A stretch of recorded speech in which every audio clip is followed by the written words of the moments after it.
I am Naveen Kumar Parmar, teacher at Adarsh Vidya Mandir Balika उच्च माध्यमिक बीना। आज अपन इंग्लिश के क्लास 6, 7, 8 का आर्टिकल्स का टॉपिक पढ़ेंगे, जिसमें ए, एन और द का प्रयोग। तो आज अपन पढ़ेंगे मुख्य रूप से ए और एन का प्रयोग।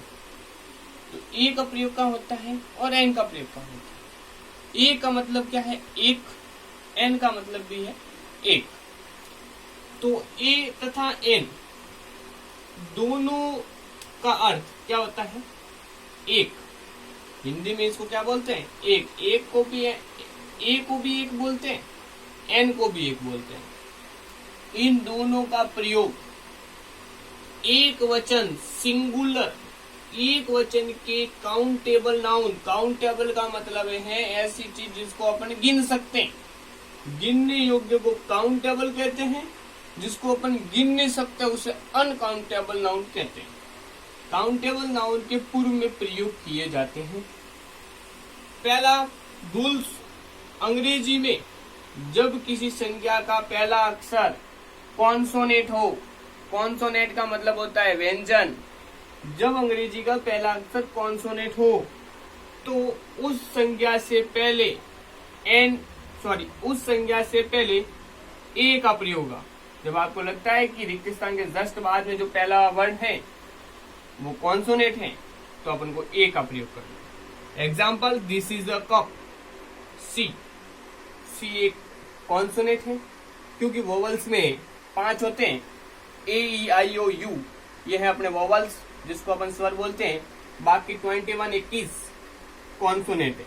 ए, ई, आई, ओ, यू को छोड़कर सारे कॉन्सोनेंट कहलाते हैं, क्योंकि अंग्रेजी वर्णमाला में कुल 26 वर्ण होते हैं। 26 वर्ण में से 5 स्वर होते हैं, बाकी 21 व्यंजन होते हैं। तो दिस इज ए कप, सी है वो एक व्यंजन है। व्यंजन होने के कारण से ए लगा। दूसरी बात, इसने कहा कि काउंटेबल नाउन भी है। Second option, it is a book. Book यानी पुस्तक, किताब है। बी कॉन्सोनेंट है, इसलिए इसका प्रयोग हुआ ए का। सेकेंड रूल्स कहते हैं जिस नाउन का पहला अक्षर स्वर यानी कि वोवल से हो और उच्चारण में भी स्वर हो तो उस संज्ञा से पहले एन का प्रयोग होगा। जब अपन ने देखा कि खाली जगह इसमें देखा था कि खाली जगह के जस्ट बाद कॉन्सोनेंट है, तो अपन ये लगाया।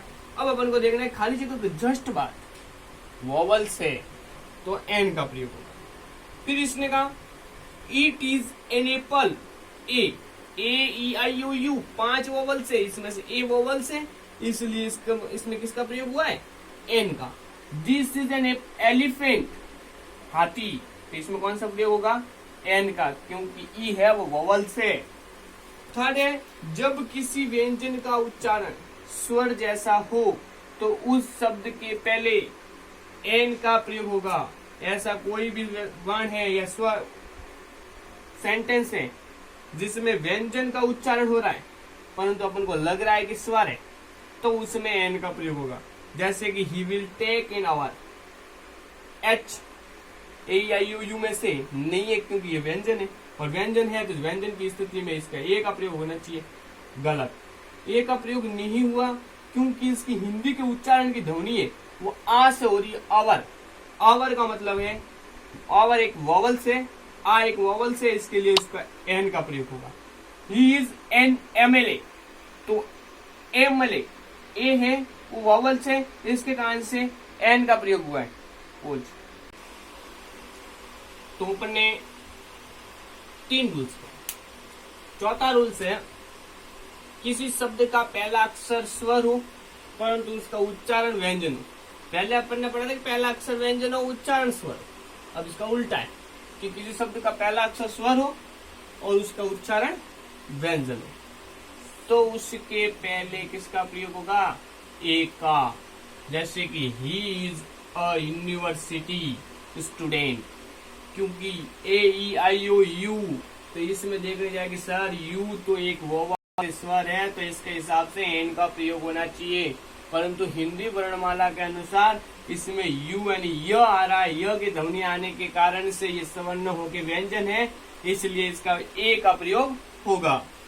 It is a useful book, तो यू इसके अंदर भी यू आ रहा है, जिसके कारण से ए का प्रयोग हुआ है। इसमें भी एन का प्रयोग नहीं आना है।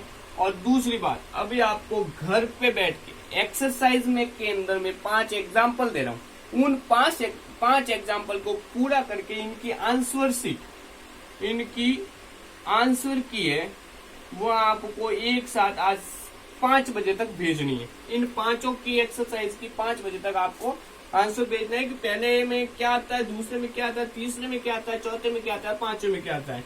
That is blank tiger, here is blank aeroplane, I am blank doctor, Mohan is blank clerk, that is blank Apple. Okay.